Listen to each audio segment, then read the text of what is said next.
Are you an overwhelmed SaaS founder ready to make the leap from leading a team to leading an organization? Join us each week as we refill your think tank with actionable tips and strategies from great business minds you know and those you don't know yet. This is SaaS Fuel with your host, 5-time entrepreneur, SaaS founder, and globetrotting adventurer, Jeff Maines. Welcome back to the SaaS Fuel podcast, where we challenge listeners to cook a gourmet meal using only ingredients found in their glove compartments. I'm your host, Jeff Maines, and in all seriousness, I help B2B SaaS founders like you profitably scale from 7 figures, which is really good, to 8 and 9 figures, which is amazingly great. We create premium valuation, profitable growth, and freedom so that you build a business you're proud of and create a life of impact that you love. Today is a super special day. It is the 1-year anniversary of SaaS Fuel. First episode released a year ago today. It's hard to believe it's been that long. 66 episodes. It's been fantastic. About, I'd say 18 months ago, I was thinking about more ways to serve the SaaS community, highlight great SaaS founders, kind of the unsung heroes of the world, bootstrap founders in particular, and someone suggested a podcast. And I made excuses and put it off and said I was too busy. I didn't know how. And lots of really lame, stupid excuses. I mean, really, like, didn't know how? Really? I'm an entrepreneur. I live in the world of I don't know how until I do it and learn how. I mean, do you ever do that thing where you kind of putting something off or making excuses and you realize that? And yeah, it's a good way to miss opportunities. And I did a similar thing a few years back, pre-pandemic. I was offered to host a TV show, and it's really kind of funny. The exact same excuses, can it be different enough? Can it stand out? What if it sucks? What if it fails? I mean, at that point, even Tim Ferriss couldn't get enough traction to keep it going. And honestly, just a bunch of dumb excuses, a bunch of head trash. And that opportunity just passed me by. And so here I was again, the very same track playing in my head, the same old head trash. And I just decided I'm going to do it. And if it fails, so be it. It won't be from a lack of effort. And, I've failed before a lot of times. And so episode 0 dropped 1 year ago today. And here we are, episode 66. We've gone from 1 week to twice a week at the beginning of 2023. And the best thing, isn't just the podcast. It's the founders that I've been able to meet. It's the experts that I've learned from. And most importantly, the relationships that I've built. And that never, ever would have happened without taking the chance, without staring fear in the face and saying, nope, you're not going to win today. And, nothing lasts forever. One day the show will end or transition or something, but hopefully not anytime soon. But none of it would be possible without my assistant, Danica, like the race car driver, who is just awesome. I mean, Danny is the one who actually makes the show work. The original producer, Harry Duran, and a full team over there at Full Cast. Pod Machine took over 2023, added video. Our awesome guests make this whole thing possible. But really, it all comes down to you as a listener. And I really, really appreciate it because this whole thing is pointless without you. So thank you all. And, if you're enjoying the podcast and getting value, you would love to hear from you. Subscribe, give us a review, because that just lets the team know that you really appreciate what we're putting together here and the content that we're putting out. Really means a lot to me. And has over the last year, just getting that feedback and the reviews and the emails. So I really, really appreciate that. We can always leave us a comment at 903 SaaS Fuel. Just give us a call, leave us a comment. We'll play that on a future episode. Or send us some feedback, saasfuel@championleadership.com. Always appreciate to get that, and the team does as well. Are there things as a SaaS founder entrepreneur that you said no to or are saying no to now? And don't get me wrong, I do think it's important to guard our time as leaders. But sometimes it seems like there are things that we put off or we don't do because of fear, or that, we know we should do, but there's those excuses, just like I had. It's that head trash in there. One I hear a lot is video. Being on camera, social media is scary. But, I know it'll really help business, but, I just don't really want to do that. Or entering a connected market, or expanding, or funding, or growing.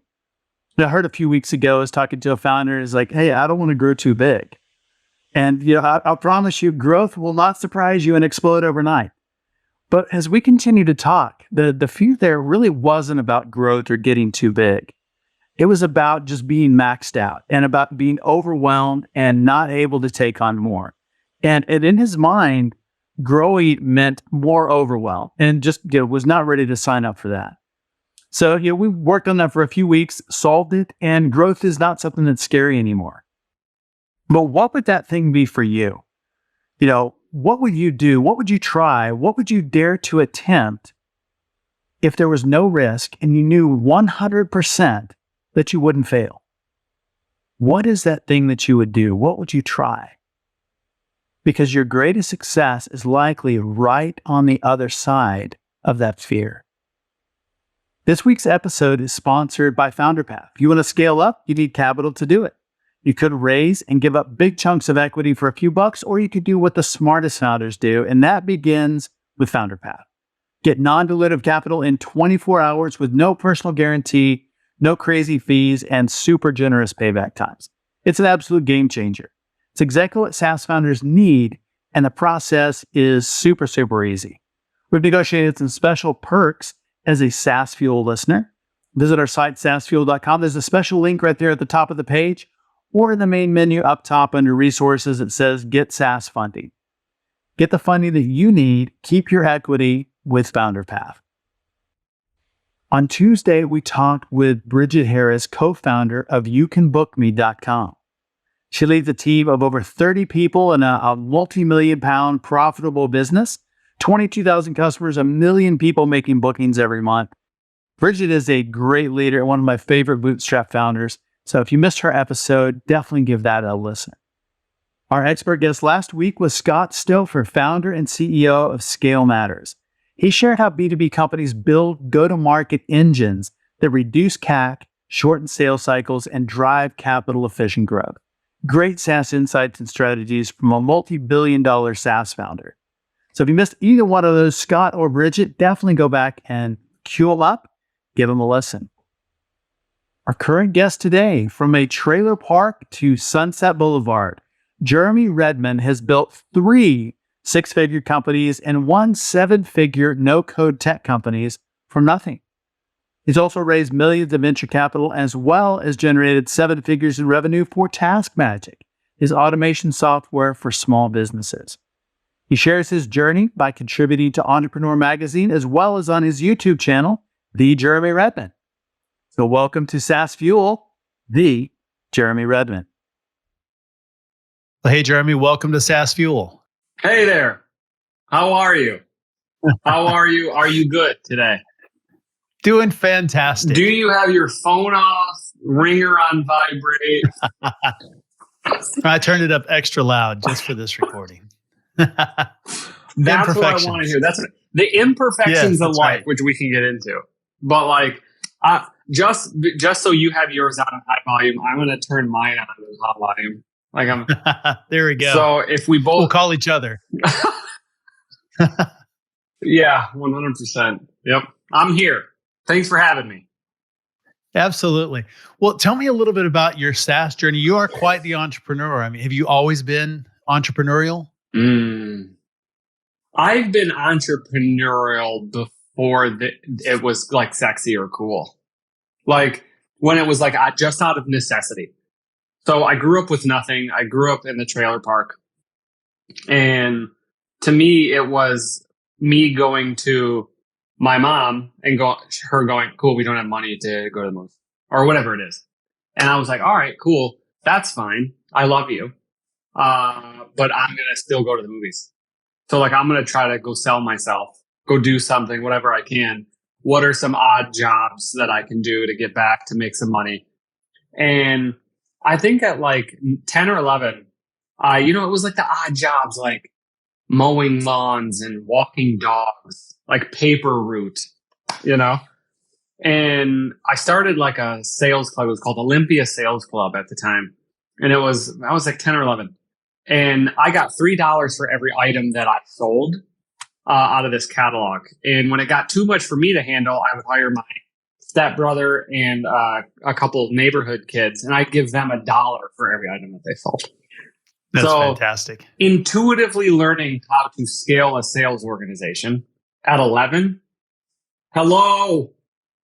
Like this isn't normal behavior, right? So this isn't a taught behavior either, right? Like you're just thinking, cool, this is my thing. I get more than everyone else, all right? So I set up the system. I get a disproportionate value. And you're not thinking scale or unit metrics, right? You're not thinking any of this stuff that you learn now when you're in your 20s and 30s and 40s as you go. And you're just going, man, like I did that just because I wanted to like go to Disney World and we couldn't afford it, or going to the movies and we couldn't afford it. And then you start to mature. And as you get older, you're like, cool, how do I put those natural gifts into play to be an entrepreneur? And I kind of lost my way in college because growing up with nothing, you kind of chase a paycheck maybe. And I don't know, I lost in this like social pressure to have a good job going out. And I didn't really follow the risk that comes along with being an entrepreneur. And I worked for a consulting firm right out of college. Then I worked for the movie studios in LA for a little while, which I loved. I loved that.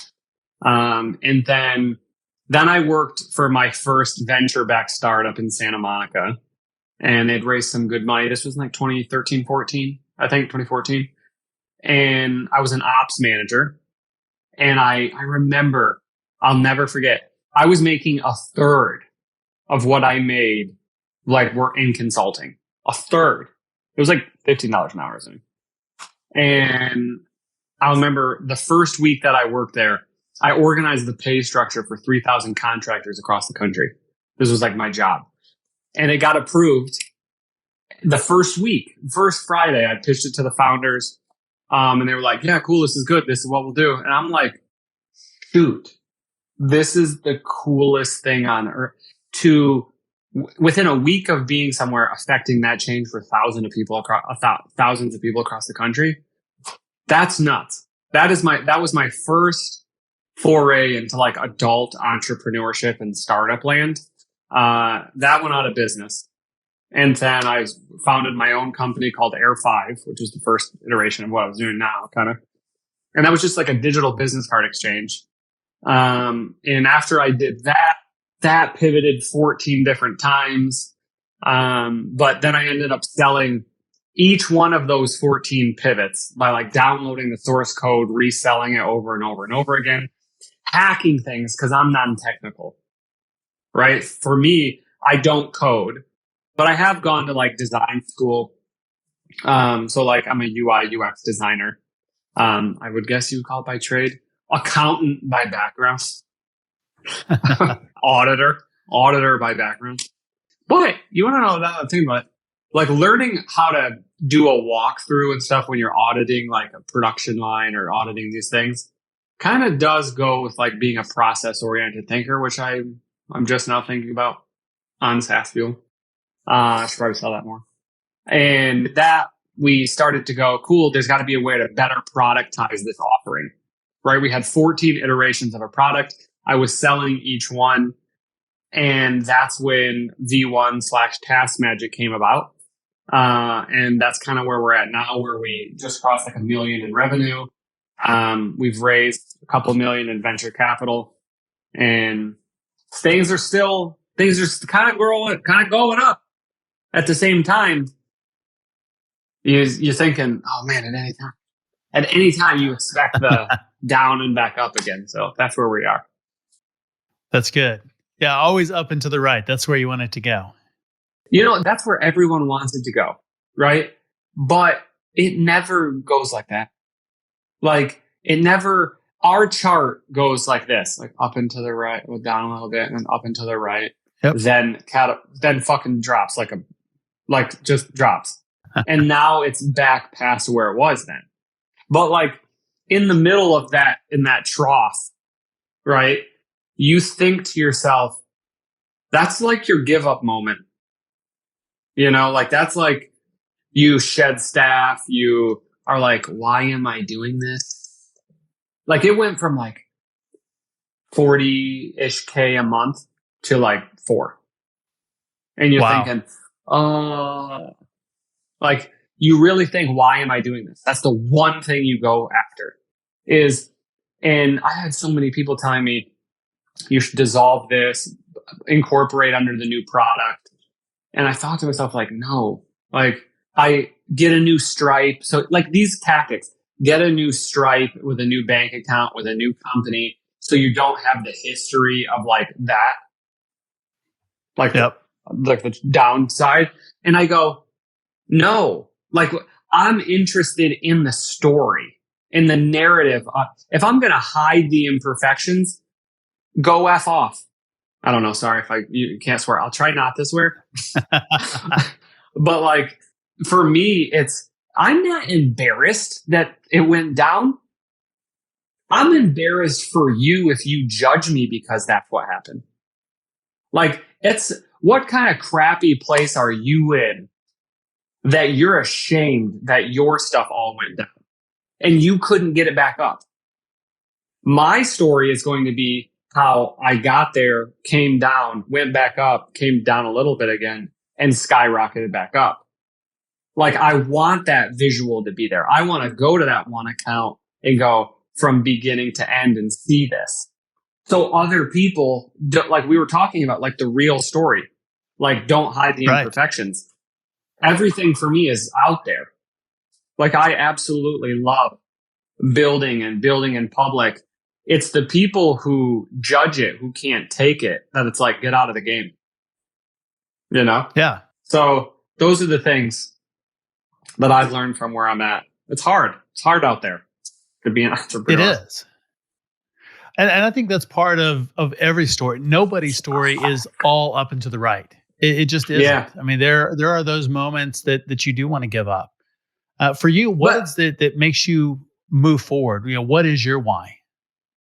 I think, well, look, I've got this same mic, I think, that I have, but it's not plugged into anything. So if I keep it off to the side a bit, does it look like, is that a better visual? I like that. There you go. Yeah, there you go. Yeah. So like for me, it goes back to the 9, 10, 11-year-old individual. Like, this wasn't something I chose to do because it was fashionable.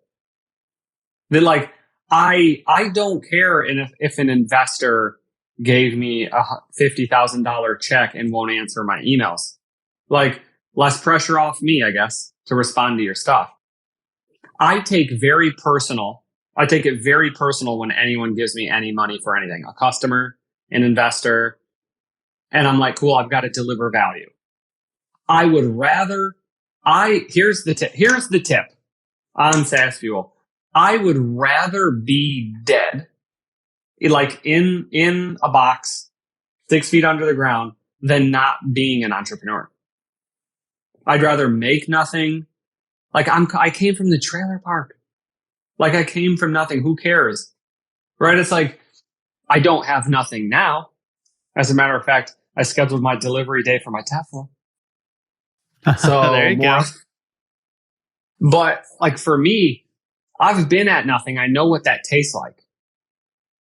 So I'm not saying I'm comfortable with going back, but I've really audited myself and thinking, why are you doing this? Like, all those times it went down, I thought to myself, why am I putting up with this? Right? Like, why is it for me that people can like leave our company? Or like, I had a product person, love him to death, best friend, little brother. He worked for me for about 2.5 years. And so he earned some stock, right? Like, he's got some shares in this company. And he left because I couldn't pay him as much. And he like hit a ceiling at the company because we didn't have the right, like, we only had like 5, 6, 7 people, right? Like, he was the top product person, but he wasn't leveling up his game. And so he worked for like another bigger company where he got almost twice the salary. And he had people to learn from, right? That wasn't like a startup where you're just learning from yourself and me and what you read on TechCrunch. And it's funny that my wife, when he left, was like, you are the hardest working person I've ever met. And I'm sure most people will tell you the same thing, but you make next to nothing. And you could probably leave this job and go make $250, $300 somewhere else. And I said, and I actually, for the first time in my life, this was maybe a year and a half ago. For the first time in my life, I thought about it.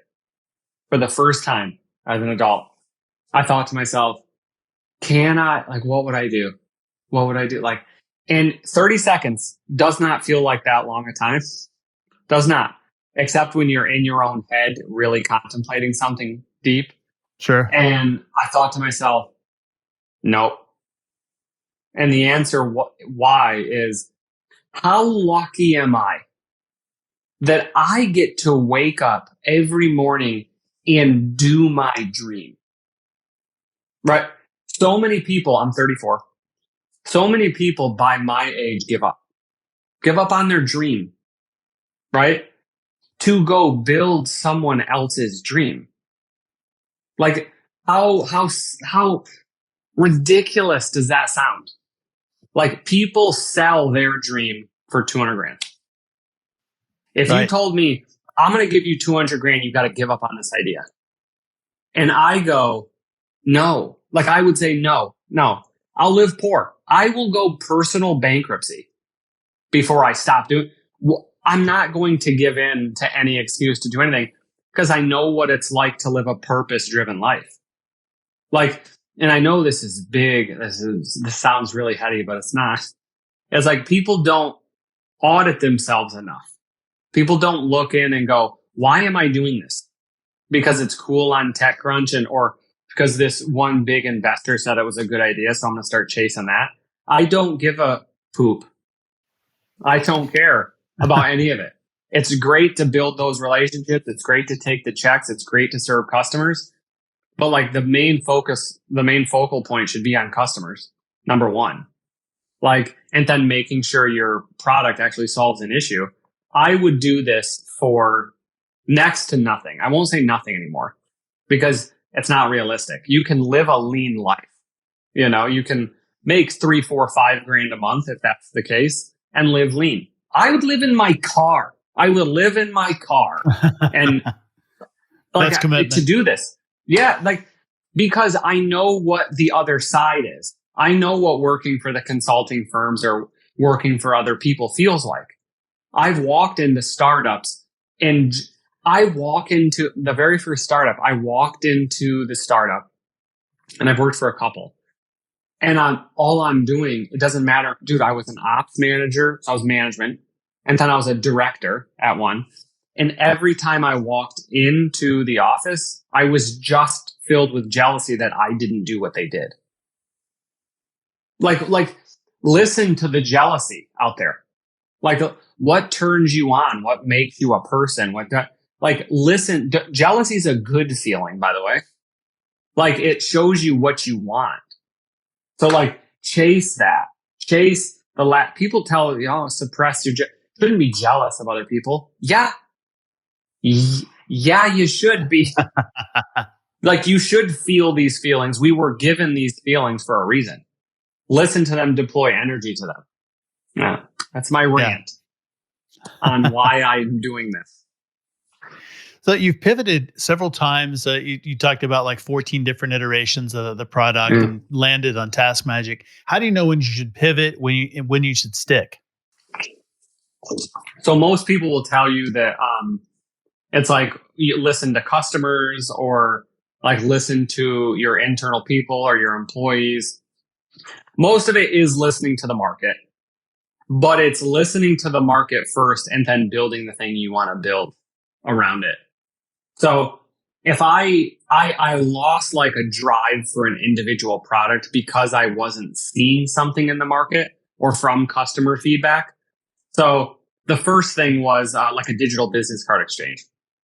So the very first version of that, of Air 5. And I go, okay, I'm not seeing where this got to 50, 60, 70 customers. Cool. Now, are they paying you? Yes, no. What are they telling you about it? And then you take all that customer driven data, and are you making money? And is it growing? Why isn't it growing? Like, what are all the factors as to why it's not growing? What the feedback is? Can you iterate on the feedback? Is there an easier solution that might grow faster? You take out all these data points and still hold them all there and look at the screen and go, is it worth the pain of like figuring all this out with this product? How do I feel about it? So like, then I go, I think if we did this one thing, it has a lot to do with first market feedback, taking that market feedback and judgment as a founder or a product person and going, I don't like this. Like, I feel like if we did this, then it just kind of morphs and becomes its own product thereafter, if that makes any sense. So first off is like customer driven data. Like, don't listen to people who aren't paying you. Like it's pointless feedback. It's pointless. And then, so the people that are paying you get their feedback. Would they use it? What kind of products would they use with it? What kind of features? Don't build too many features. But once you hear from a certain subset of your paying customers, you then start to judge, like, is this the product they want? Is this the product I want to build for them? Is there a bigger opportunity?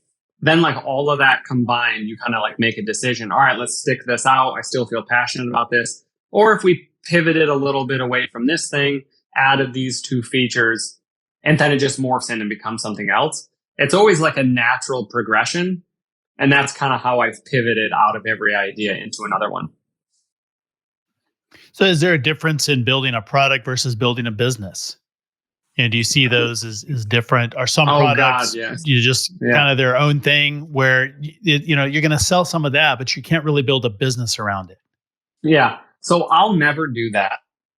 So I would never build a product. I always start with the business model. And I know that's me as an entrepreneur, not a product person. So I'll always build, like the tools nowadays, and I built one of them, V1, where you can just go build a V1 or like your first version of something quickly. There's a lot of tools out there, a lot of database tools like Airtable, Google Sheets, V1, Softer, a bunch of other products out there that you can quickly do something in a couple days and then give feedback. You can actually put paywalls to these things and e-commerce on these things and start making sales and listening to your paying customers. So those excuses all out. So now that you have like all of these tools readily available for you to make a V1 that someone can pay for, I think, all right, so there's no reason to build a product and hope someone would buy it. You can start signing up demand and signing up people and making paywalls for things and really getting feedback based on paying customers before you even build a thing. So like I never start with the product. I always start with the customer. So I go, cool, who would buy? Great, that's a great idea. Great idea, Jeff. Like, cool, who's the customer? What does the customer look like? I always start with what the customer looks like and if the customer would pay for this. Then I go and start building what the product would look like. So I know it's backwards. Like, I'm going to build this product. I'm going to do this thing. And people, one of the biggest things people say is like, oh, wait, just, if it's just you using the product, that's fine. And I love it, except you buy it then. So if it's worth enough for you to build it and buy it from yourself, then there will be another customer. Like if it's worth enough that you would pay for it and you haven't found a solution that works out there, yeah, see that. But always start with the customer if you're an entrepreneur. Otherwise, you're just building product and wasting time. I think anybody that's built anything has probably done some of that. I know I have. Everyone. I think everyone. Like, I found out very early on that, like, I think I was backed into a corner because I couldn't build product at the beginning. Right. So like, I'm not a coder. Like I can do product or design like UI or UX and thing. I can make prototypes and mock things up. But at the end of the day, for heavy engineered things, you need engineers, So it's like Airtable itself was not built using no code. It needs engineers. So, but as the CEO, your job should be getting money in the bank. And you're doing everyone a disservice if you're not. So what do you think the future is of apps? What do you think about like low code, no code? Is that the future or is it something different? Yeah. So like there's a weird trend happening right now where I dislike what people are doing with no code tools. Everyone thinks they're a subject matter expert. It's one thing to build something, start selling something, and service your customers. It's more like the people you were talking about, which is they start with a product, just build the product. They've made no money with it. They've done nothing with it. And you're like, one, shut your mouth and build. Just build and get customers. When you start getting customers, then you can start talking a little bit like, oh, this is so valuable that people are willing to pay money for. There is an entry point for these no code, low code tools where you can build these tools build using these tools, sell using these tools, and then get customers. And then you have the feedback loop of the customers that are paying you, giving you feedback. You build more onto it. And then you prove something out, and you can do this probably to like $1 million in revenue, I'm betting. $500,000 to $1 million. But by that time, you can now hire engineers and you can hire staff and you can do all these things to build the right product. It has always been the entry point. It will never, I don't think you'll ever see a completely no code business scale to like tens of millions of dollars. You might get 7 figures, but like that should be hint. That will be all you'll ever get. Right? Like there's so many people that think this today is going to be what's going to get me to 100 million in revenue. And that's going to be a unicorn. That is not the case. So like sometimes I'd be happy with just 5 to 10 million a year. It's when people start believing they need to rebuild stuff in no code, hire engineers with something that's not proven. I know people that have built a $50,000, $60,000 like Bubble web app. Bubble is a no code tool. And once it was done, a few weeks later, they were like, we're just going to like hire some engineers now. And you're like, what? You just dropped 60 grand on this thing. Like, I would not invest in you if that was your attitude. I would not want to follow you if you were just so cavalier with cash. I can't do that. I don't know what it is. But for me, it's no code, low code, really cool to prove out a concept, to get you initial dollars, initial feedback, and to even be a living for yourself. No code is so empowering. So empowering. It should be used to either make a lifestyle business for yourself, up to 1 million, 2 million maybe, but things will break and it will get better, but it's still, you're talking low millions, which should still be enough for your lifestyle company. Sure. Right? Or it should be used to get to 1 million and then use everything that you've learned, including the cash, to hire staff, go raise money if you think you want to be a unicorn, right? Like $1 billion company. You're not going to get there. I don't believe you'll ever get there. I don't think you should get there based on someone else's tech, right? Like, I just think there's natural friction points where if you're building with someone else's tech, it's not your tech. Does that make sense? Like, it does. We used to give people like the ability to like export their source code. So like, and they could just pay for it and then it's all yours and you can deal with it. But yeah, that's kind of how I feel about like the no code landscape is build your lifestyle company, 1-2 million a year. You can scale it there. Or use it to get to that level and then go raise money, hire engineers, do whatever to rebuild your own product. That's kind of build the next version. Yeah, right. At that point, you've probably proven product market fit. You know that this is something that's viable. It has legs, and it can be a 10, 20, $100 million business.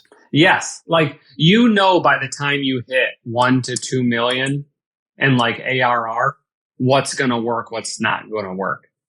People don't understand that getting to that level, you're 1% of every startup that's ever been founded. Like it's so weird that we read these things and the headlines of everything. Like, and we listen to podcasts and watch YouTube and we focus on this. I can be $1 billion. Dude, how about this? before you got to be $1 billion company, you got to be a $1 million company. So focus on that. Focus on that first. Then figure out all the data that you have when you hit that level. And do you still think you can be $1 billion, or are you comfortable at $1 million with your 2 staff members, you pulling out $500,000-600,000 a year and be just like loving life? You know, like you could love life at that level. There is a version when you chase that high goal. This is a sad thing to think, but like those people, lives suck. Like sometimes, and like, yeah, like it's you. I mean, look at what Elon's going through right now. Like Elon, the people at the upper echelon of what people want to be. That guy works 120 hours a week. He has no life. Got 8 kids from 5 different moms, or whatever it is. Ruins relationships. Same with everyone. Jeff Bezos, divorce. Like, what life is great if you like that one thing. If you're going to get that one thing and you're going to be that great, uber sacrifice and uber regret, I'm sure you'll have getting to that level. I've had tastes of it, but it's just, if you're willing to sacrifice it all. Otherwise, if you're willing to just sit there, make a couple million a year, you know, don't really got people to ask to, you hire someone for $160,000 to kind of do your job, you know, like that's cushy life. So I don't know. It's been something that I'm diving into lately. It's like the most comfortable place on earth is like middle management, you know, like, dude, and you probably feel this too, where hiring staff, right? Like if I have 14 employees, there isn't just my family or my daughter's Christmas or recital. It's 100%. 14 other. So if I don't take that meeting and miss my daughter's recital, 14 families don't get Christmas, right? Like that's a real example, by the way. Like you don't take that meeting with that partner or that investor, that means $1.6 million. Those people, and you're going out of business or something's not great, or you're not going to get that investment. You go out of business, those 14 people now don't have Christmas presents. They can't go to their daughter's dance recitals. Like these are the realities that you have to make when you're chasing that kind of greatness. It's funny because not a lot of people are talking about it while they're going through it. So it's very interesting. Yeah, usually if you hear about it, it's a lot later, and it's I wish I'd done it differently. Right? Yes, yeah. It's always later you hear about it. It's never, let's talk about this because it's healthy while I'm going through it, while she's going through it, while they're going through it. While everybody is doing this thing, it's like it's taboo to sit there and go, yeah, these are real trade-offs. Do you want this or do you not want it? And then it's like they end up 3 years from now blaming the system. And it's like, dude, I could have told you this. Like you knew what you were going through. You know, investors, you shouldn't think investors give a rip like what your personal life is. They have an obligation to their limited partners to make money. If you're not making money for them and you're not growing for them, they're not going to give you the attention you need. So like there are these real realities where it's like you take the niceties out of everything. You go, what do you want? You want to be great? Okay, cool. Would you be great? Is your chase for greatness worth a divorce? Maybe another one? Bad relationships with your kids? And the problem becomes bad relationships with your mom or your dad or your brother, not going to that event with these 3 people because you got to work. And it's like, people think that when I say that stuff, I mean all of that's going to happen all at once. And it's going to be a slow burn of those events. It's not just all of this happens at once and you get screwed out of everything. These are trade-offs. Little compromises that stack up. Right. It's not like you go, oh, cool. No, I got to do this. Otherwise I'm screwed, or like I've got to do you want to do it and it's somewhat sadistic, right? You're like, I I want to build this more than I want to breathe. It's going back to what we talked about, finding your purpose in life. Mm-hmm. Like, you don't get two purposes in life, right? Like, how vain are you to think that you get not one purpose, but two purposes? You get one. So when people find that purpose, it could be your spouse or your kids, or it could be those things. But then you're talking about, because they found out how great middle management is. You know, dude, I get to work like 31 hours. You know, so you know how often I hear, dude, people make 90 grand. Okay, 90 grand. And like last week they worked 3.5 hours. And I'm like, sometimes, man, I wish. Sometimes I wish. Some days it doesn't sound too bad, right? Some days it's like the majority. No, I will be very real and honest. Going through this path of doing this thing is 49% of the time you want to quit. 49% of the time you want to quit. You want to go after that middle management position. And the reason you don't is because 51% is worth it.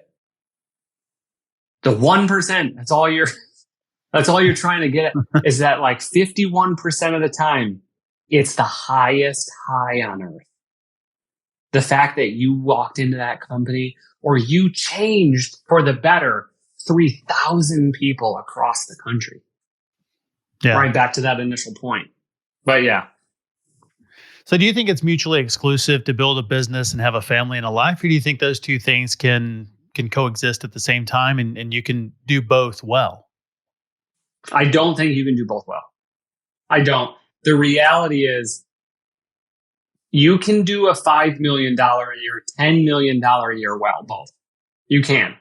You can get to that level and you can be an entrepreneur and you can chase greatness. But if you want, I've tried to study this and I've talked to so many people.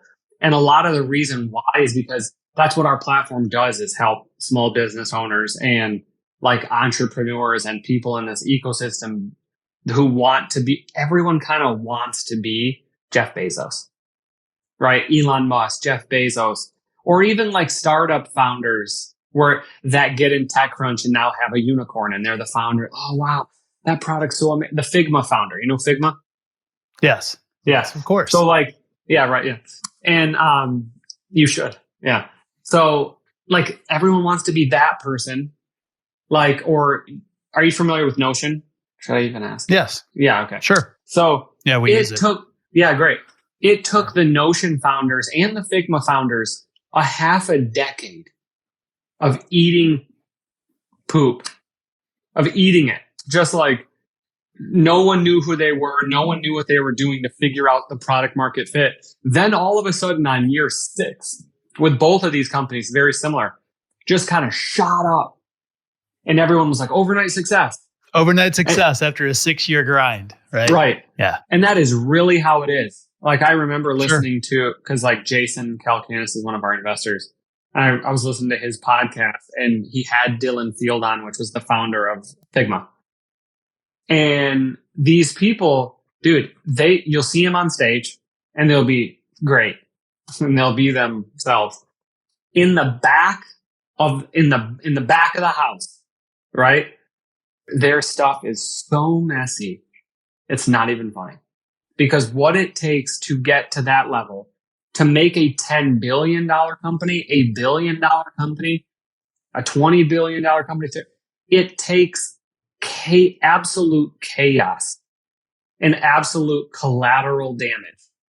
So depending on if you're okay being an entrepreneur of an $8.5 million a year company, and depending on how great you want to be, you might trip, make mistakes and get to 20, but you're not going to be a $1 billion company. You're not. Like, it's like I would like to hear from anybody who's made a $1 billion company and hasn't made incredible sacrifices. And when we talk about sacrifice, not like I haven't golfed in like so long. You know what I mean? No, it's not like real sacrifice. Yeah, right. Real sacrifices. Yeah. my wife or my husband is like, my wife or my husband is like, just, I mean, I don't even care anymore. Or, man, this is the third game I've missed in my son's baseball game. You know what I mean? And you're like, cool. I've been in the position just in my little time just to get to where I'm at, where if you don't make that meeting, that deal doesn't happen. Not saying the company would go out of business, but I've been in there where it's been a 5-figure to 6-figure deal, low 6 figures, but this one was a 5-figure I have in my mind, high 5-figure deal. And it's like, if I didn't get it, we'd have negative growth for that month. Investors would be pissed. We wouldn't be able to attract new investors. And you're thinking, if I can't close this because this is who they want to hear from. They don't want to hear from like just the VP of sales. He's also on this call. But if I don't show up and I have dinner with my wife planned, now I've got to cancel that. If that happens once, I'm sure it's forgivable. But it's not once that happens. It's cool. We got that deal. Now you got that serotonin, got that drug feeling. You know, you're like, I'm a deal maker now. I'm a rainmaker, you know? And you think about this and it's just projecting it out. Cool. Cause we're at 1 million. What's it take to get to, you think it's just as easy to get to 1 as 8? No, it takes 8 times the sacrifice. Maybe it's a little law of diminishing. So maybe you're like, it's 4 times the sacrifice. Then you're like, oh, great. Do you have any relationships that you get to 100 million a year? Most people that I've talked with, that I've gotten to have a real conversation with, and they'll never say it on a podcast, especially while they're going through it. They will tell you how hard it is to do it. They'll tell you how hard it is, but they won't tell you while they're going through it, the dinner they just missed, the recital they just missed, how horrible it sounds to do these things. And you just look at that founder's lucky. Oh, they're a millionaire and they bought their Tesla and whatever it is. But right. I wouldn't say they're mutually exclusive. I would say depending on the level of greatness you want to attain, ambition comes at a price. No one walks out of this game with both of those things. No one, dude. It's like billionaire after billionaire after billionaire. I mean, take whatever billionaire you want. Like, I went to Michigan State. So Eli Broad is the namesake on Michigan State's business college. He built 2 Fortune 100 companies or Fortune 500 companies from nothing. Can you imagine building one? That's pretty incredible. Yeah. Yeah. So, and again, he's worth like $7, $8, $9 billion. And he passed, RIP.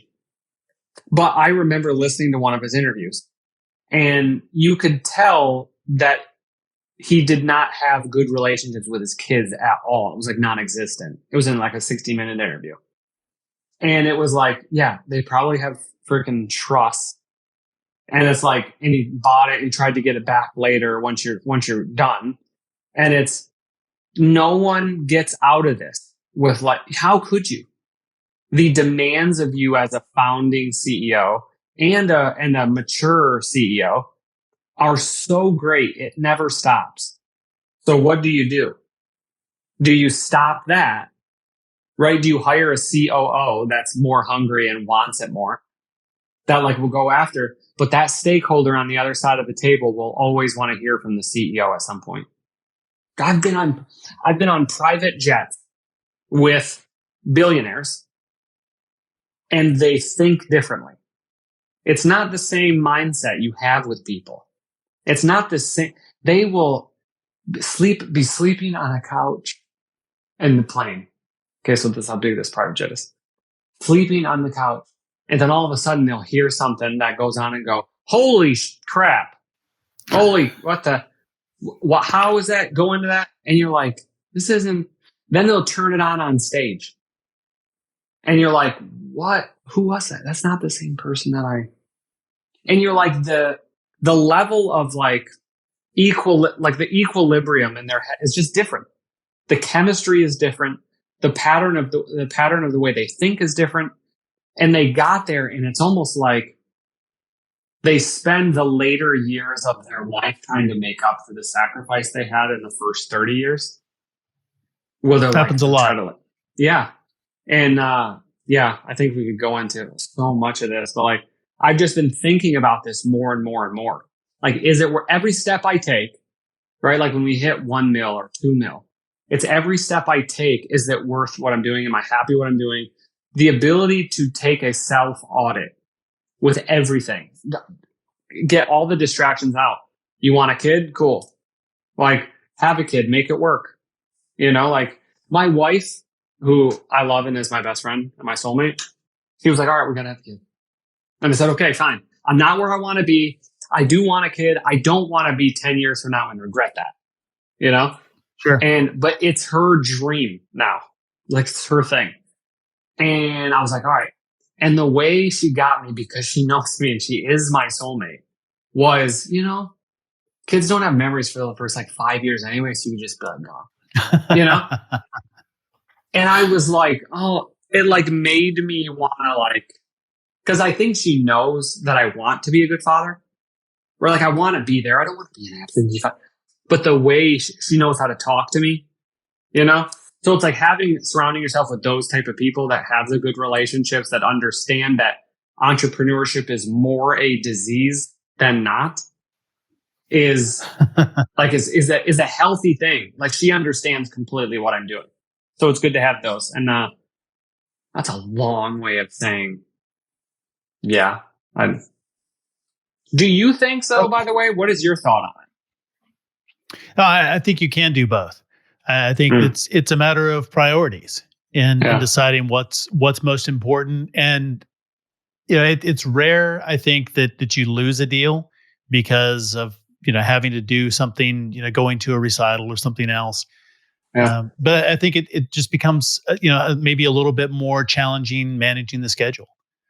So it's deciding for yourself, you know, what are my non-negotiables? What are the things, you know, going back to Stephen Covey, what are my big rocks? You know, what's going in there first? Yeah. And then you decide that. And then, you know, what are the other smaller things? I bet you Stephen Covey did not have great relationships with him. You know what I mean? Like, you don't, I'm telling you this. Sure.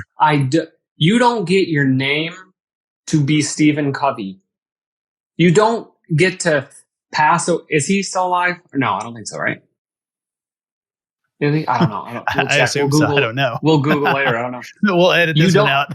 Yeah. Keep the imperfections. I love this we'll stuff, leave the by the way. imperfections. Yeah, right, correct. This is the stuff I love, right? I want the archive of this. So, like, I don't believe, I refuse to believe you should be, like, anyone should be as privileged to be able to have both. Like, no one knows Stephen Covey and then goes, the guy has everything in his life. It's not I think over time it's being exposed over and over and over again, that like everyone's life, whose name you can say, whose name you remember because it was in that training that time, or you met her that one other time. Those people, there is something that goes on behind closed doors that no one knows, and they try very hard to hide. Can you imagine if you were able to hire multiple 6 figures a year to just hide your crap? Like, you could do that. I think that happens a lot. Right. So that is I would like to see someone who built a $100 million a year business and who's on, I don't know. I've never seen a conversation that has been like, oh yeah, like, no, great conversation. My kids, great stuff. And it's like, like with no regrets. Like, with no regrets is fine. But like going back and forth between, dude, if you have something at 8, it's binary. If you have something at 8 p.m., like you said, priorities in itself, if you look from first principles, is one thing ranks higher than the other thing. That's what a priority is. Right. So so what is it? They can't be this. So what is the priority? So you're going to tell your wife or your husband, Monday, the priority is what, Jeff? Right? Like, cool. So no, dude, it's the family. Family's priority. You got to make it a priority. All right. So it's like this. So business takes a backseat on Monday. Okay. Family is Monday. Tuesday comes around. What's the priority? What is it? The good in you goes, family. Family. Yeah, family. They cannot be here. You have to pick which one is it every day. That is the hard part. The very, very, very difficult part, where it's an understanding between your spouse, your family. I chose right now that I would rather lead my kids, future kids, by example. You can accomplish every dream you wanted because guess what? I did it. I will show you the way. Just watch what I do. Don't listen to everything that I say. Watch what I do. I will build you the archetype for this. And you can do it, and I will help you. But watch what I'm doing every day. Watch the sacrifice that's involved. That, I think, just breaking down what priorities are is, I think, very, very interesting exercise. Because you don't get away with it for very long, you know? I don't know. That's what I think. But I appreciate your point of view as well. Well, where can people learn more about you and about Taskmagic online? Oh, so taskmagic.com. So can you believe we got that domain? Isn't that cool? Taskmagic.com. Cool. That's right. So taskmagic.com, or you can watch my content on YouTube, which is youtube.com/the Jeremy Redman. So or you can email me at jeremyredman@taskmagic.com if you'd like to yell at me, say nice things, need help on something. I'm there for everyone in the SaaS Fuel audience. Awesome. Thank you, Jeremy. It's a great conversation. Thanks for having me so much. I really do appreciate it. Thanks again to Jeremy for coming to the show and sharing your insights and resources. You can learn more about Jeremy at taskmagic.com, and you can, of course, find him on YouTube as The Jeremy Redman. All links, highlights, resources, and full show notes are available at saasfuel.com. If you're getting value from the show, please subscribe. Of course, that's all free. And leave us a review. It means a lot to me and lets the team know that you really appreciate the content. Everyone who subscribes this week helps us stay alive for another year, and you'll receive an emotional support Orca. Probably shouldn't try to fly with that one. So thank you, Dave Conley, for that fun idea. Your Orca can probably help you push past fear, get rid of that head trash, and accomplish the impossible. They're pretty amazing animals. Join us next week on our Founder Series for Alexander Lin, creator of several different SaaS products, Boulderly.com, Leadsforce.io, and service company Wordster.io. His latest venture is called ShipShape, which uses AI to keep your home running smoothly. It's an incredible concept. From a seasoned SaaS founder, you'll love to hear his story, his journey, and where he is, what he's doing going forward. And on our SaaS Fuel Expert Series, we have Park Howell, founder of The Business of Story. He's known as the world's most industrious storyteller, helping leaders of purpose-driven brands grow by as much as 600%. And you know that story has a lot to do with how you're perceived in the marketplace and that marketing brand. So that's going to be a great conversation. So I will see you next time. And as always, enjoy the journey. Thanks for listening to SaaS Fuel. Full show notes for each episode, which includes a summary, key takeaways, quotes, and any resources mentioned, are available at saasfuel.com. Be sure to follow and subscribe wherever you listen to podcasts. And if you're enjoying the content and getting value from these episodes, please leave us a rating and review at ratethispodcast.com/SaaSfuel. We'll be sure to read these out on future episodes.